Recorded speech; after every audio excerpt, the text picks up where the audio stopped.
Here's a look at the top 10 challengers ultimately disbanded by LeBron James over the years. Number 10, the 2006 to 2008 Washington Wizards. The Washington Wizards believe they should have, or at least could have, defeated LeBron James and the Cleveland Cavaliers during this run. Led by Gilbert Arenas, Caron Butler, and Anton Jamison, these Wizards were a brash and physical group, but they were never able to knock LeBron from the mountaintop, despite his subpar Cleveland teams. After a third straight first-round defeat, the Wizards fired coach Eddie Jordan. Butler and Jamison would be traded within 2 seasons, and Arenas never recovered from a series of injuries.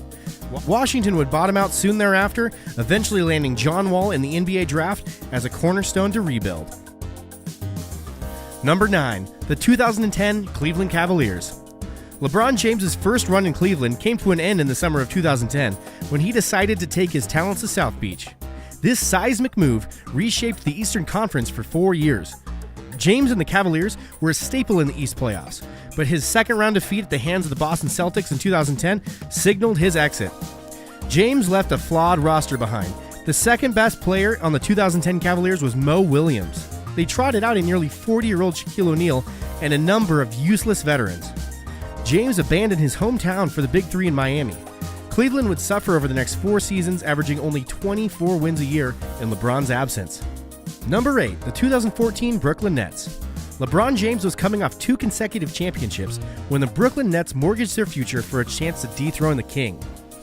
In what is now largely considered one of the worst trades in league history, the Nets sent 3 first-round picks to Boston for past their prime stars Paul Pierce, Kevin Garnett, and Jason Terry.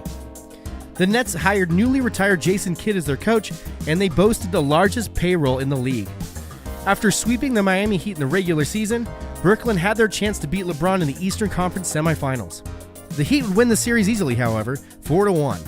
After the season, Garnett would be traded to Minnesota, and Pierce would sign in Washington. Jason Kidd was traded as a coach to the Milwaukee Bucks. By the 2015 season, the Nets would be in full rebuild mode. Number 7, the 2014 to 2016 Atlanta Hawks. The Atlanta Hawks squad was known as Spurs East for a time. The 2014-15 Hawks finished with a franchise record of 60 wins and the number 1 seed in the East, despite not having a superstar. The core of Al Horford, Paul Millsap, Jeff Teague, and Kyle Korver, coupled with a longtime Greg Popovich assistant Mike Budenholzer as head coach, climbed to the summit of the East, only to find themselves knocked off by LeBron James in consecutive seasons. James and his Cavaliers swept the Hawks in both the 2015 Conference Finals and the 2016 semifinals. Within 2 seasons, the superstarless core would be disbanded via trades and free agency. The Hawks are now among one of the worst teams in the NBA. Number 6, the 2010 through 2015 Chicago Bulls.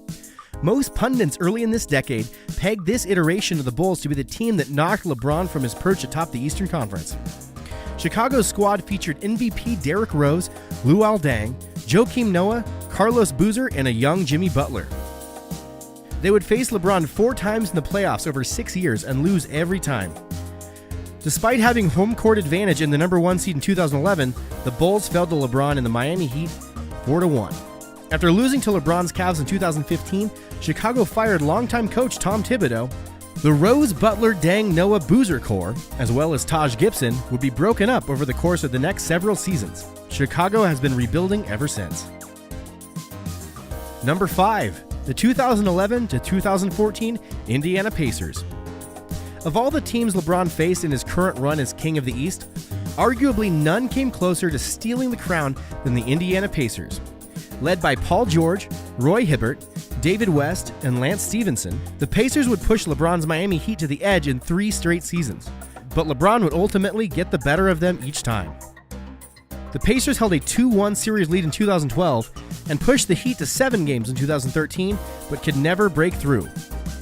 The physical Pacers could never manage enough offense, and the stellar core would eventually be disbanded. The Pacers saw Stevenson sign with Charlotte in 2014, then allowed West to leave in free agency and traded Hibbert in 2015. The team wouldn't renew head coach Frank Vogel's contract after the 2015-2016 season and ultimately traded away Paul George in 2017. Number 4, the 2007 Detroit Pistons. Much like Michael Jordan a generation before, LeBron would need to get over the Detroit Pistons hurdle before taking control of the East. The Pistons won the NBA championship in 2004 and controlled the East for the next several seasons. They made it to the finals in 2005, losing to the Spurs, and lost to the Miami Heat in the 2006 East Finals. In 2007, they lost to LeBron's Cavaliers team 4-2. LeBron's dominant performance in Game 5 of that series, where he scored 29 of Cleveland's final 30 points, remains one of James's signature performances. The series win marked James's first Eastern Conference championship. After that series, the Pistons' core of Chauncey Billups, Richard Hamilton, Tayshaun Prince, and Rasheed Wallace would finally be disbanded. Number 3, the 2010 through 2012 Boston Celtics. Although the Pierce, Garnett, Allen, Rondo Celtics defeated LeBron in the 2008 and 2010 playoffs, back-to-back playoff defeats at the hands of LeBron's Miami Heat team would ultimately end Boston's Big Four era. In 2011, LeBron's Big Three Heat defeated the Celtics in the Eastern Conference semifinals in 5 games. In 2012, though, it looked as if the Celtics would again deny LeBron his NBA title when they took a 3-2 series lead in the Eastern Conference Finals. But in what is arguably his greatest postseason performance, James staved off elimination with a 45-point, 15-rebound effort to overwhelm the Celtics in Boston. That offseason, Ray Allen would sign with the Heat. In 2013, Pierce and Garnett would be traded to Brooklyn, and head coach Doc Rivers would leave the team to coach the Los Angeles Clippers. Number 2, the Big Three era Miami Heat. The Big Three era in Miami started with a pep rally where LeBron famously promised not 5, not 6, not 7 championships. LeBron led the Heat to 4 straight NBA Finals and a pair of NBA titles. Miami inexplicably collapsed in the 2011 Finals against the Dallas Mavericks, but the 2014 Finals against the Spurs exposed the Heat's roster as being too old. By the end of his run in Miami, the Heat relied too heavily on LeBron. Dwayne Wade missed a number of games due to injury, and veterans like Shane Battier and Udonis Haslem could no longer provide the support the King needed. When LeBron chose to return to Cleveland in 2014, the Heat scrambled to fill out the roster. Chris Bosh's career would be cut short in the intervening years due to blood clots. Wade would sign a free agent deal with the Chicago Bulls and then eventually rejoin James, this time in Cleveland. Wade has since returned to the Heat. Number 1, the 2012 Oklahoma City Thunder. In retrospect, the 2012 Oklahoma City Thunder might be the most talented NBA team not to win a title. The Thunder made it to the NBA Finals in 2012 with a roster that included Kevin Durant, Russell Westbrook, James Harden, and Serge Ibaka.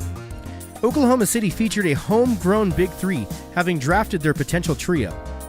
Heading into the finals with home court advantage, the Thunder took a 1-0 lead over LeBron and the Heat, but they wouldn't win another game. Miami rolled the Thunder 4-1 for LeBron's first NBA championship. In a surprise move, the Thunder would trade James Harden in the offseason to the Houston Rockets. Then, in 2016, Oklahoma City would watch Kevin Durant sign with the Golden State Warriors in free agency.